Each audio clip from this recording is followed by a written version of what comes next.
Hello everyone, तो कैसे हैं आप सभी। उम्मीद करता हूँ आप सभी बढ़िया होंगे, मस्त होंगे और अपनी पढ़ाई सुचारू रूप से जारी रख रहे होंगे। तो हमने पिछली क्लास में ये फर्स्ट क्वेश्चन को सॉल्व किया था। आज हम इस वीडियो में इस सेकंड क्वेश्चन को सॉल्व करेंगे।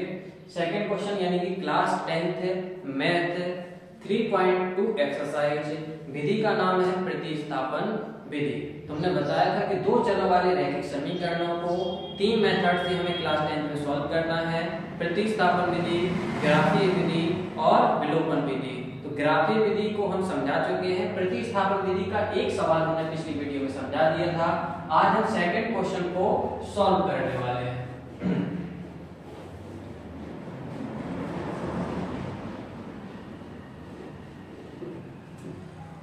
तो क्या लिखा है second question, x minus T equal 3।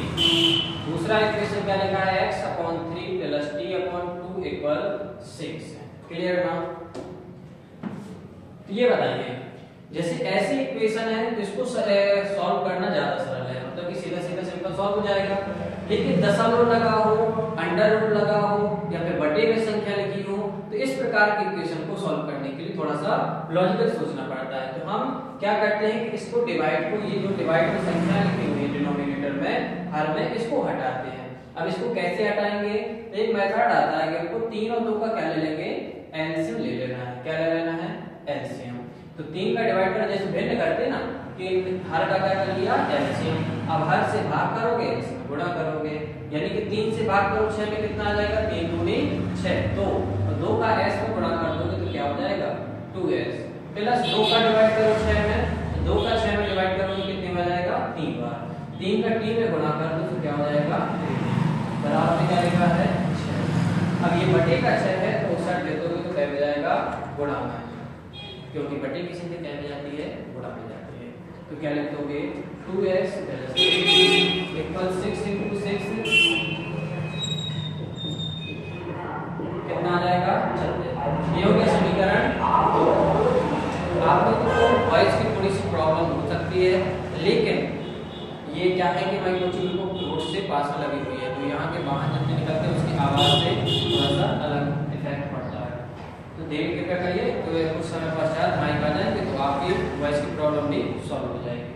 तो समझे, s माइनस टी इक्वल 3 ये हो जाएगा इक्वेशन फर्स्ट। और इक्वेशन सेकंड को हमने सॉल्व करके क्या लिख लिया, ये वाली इक्वेशन बना ली इक्वेशन सेकंड। हमने डिनोमिनेटर वाली संख्या को समाप्त कर दिया।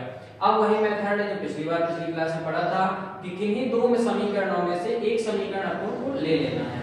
तो हम इसको लेते हैं समीकरण 1 को, समीकरण 1 से। समीकरण 1 में क्या लिखा है, समीकरण 1 में लिखा है s माइनस टी इक्वल 3। ये माइनस का टी उस साइड भेज दो, क्या मिल जाएगा, प्लस में। तो 3 प्लस क्या हो गया, टी हो गया। इन दो में से हमें एक को यहाँ पे रखना है, दूसरे को उस साइड भेजना है। तो s यहीं पे है, माइनस का टी उस साइड भेज दिया तो क्या में गया, प्लस में। क्या हो गया, 3 प्लस टी। और ये कौन सी इक्वेशन हो जाएगी, ये इक्वेशन नंबर 3 यानी कि समीकरण 3 बन जाएगा। अब यहाँ पे कोई ना कोई मान आ जाएगा, या तो s का आएगा या फिर t आएगा, एक वेरिएबल का आ जाएगा। उस मान को क्या करना है, जो समीकरण लिया है उसमें ना रख के दूसरे समीकरण में रख देना है। जैसे यहाँ पे समीकरण 1 लिया है तो इस s का मान किसमें रखोगे, समीकरण 2 में। यदि यहाँ पे समीकरण 2 ले लेते तो s का मान किसमें रखते, समीकरण 1 में। क्लियर ना। तो यहाँ पे s का मान किसमें रखना है, समीकरण 2 में। तो यहाँ पे लिख दोगे s का मान समीकरण 2 में रखने पर, तो इक्वेशन सेकंड में हम s की वैल्यू पुट करेंगे। तो क्या लिखा है, 2s प्लस 3t। तो नीचे यहां पे करेंगे रेशो, ठीक है। तो 2s लिखा है, हम s का मान रख रहे हैं क्या, 3 प्लस t, यानी कि s की जगह पे क्या लिखना है, 3 प्लस t। तो ये 2 जैसा लिखा है वैसे लिख दो 2, और s की जगह पे क्या लिख दोगे, 3 प्लस t। और प्लस में क्या लिखा है यहाँ पे, 3t, तो यहाँ पे 3t लिख दिया। बराबर में क्या लिखा है, तो बराबर में 36 लिखा है, तो 36 लिख दिया। क्लियर, यहाँ तक बन जाएगा। 2 का गुणा करो, 2 का 3 में 6, 2 का t में प्लस 3t इक्वल 36। क्लियर ना। 2 और 3 ये t और t वाले जुड़ जाएंगे, बिना t वाला। ऐसा कभी ना करना कि x + 2 लिखा हो तो आप 2x कर दो, नहीं, ऐसा कभी नहीं होगा। एक वेरिएबल और एक कांस्टेंट संख्या कभी भी नहीं जुड़ती है, यानी कि चर और अचर को कभी भी प्लस या फिर माइनस नहीं किया जा सकता है। तो ये जुड़ जाएंगे, 3 और 2 कितने हो गए, 5। ये प्लस का 6, अब इसको जोड़ नहीं सकते, घटा नहीं सकते, तो क्या करेंगे, इसको इसके पक्ष के साथ में भेज देंगे, यानी कि ये 36 क्या है, अचर संख्या है, तो ये अचर संख्या अचर संख्या के साथ में आ जाएगी। इस साइड प्लस की थी, ये बॉर्डर पार करके उतर जाएगी, यानी कि बराबर से उतर जाएगी, क्या हो जाएगी, माइनस में। तो 5t बराबर में कितना बचा, 30। ये 5 गुणा में है, सड़ जाएगा डिवाइड में, तो 30/5, 5 से भाग कर दोगे तो t बराबर कितना आ जाएगा, 6 आ जाएगा। t का मान 6 आ गया। अब t का मान इसमें रखोगे, समीकरण 3 में रखना है। t का मान समीकरण 3 में रखने पर, समीकरण 3 क्या है, x बराबर 3 + t, t कितना है, 6, तो x बराबर कितना आ जाएगा, 9 आ जाएगा।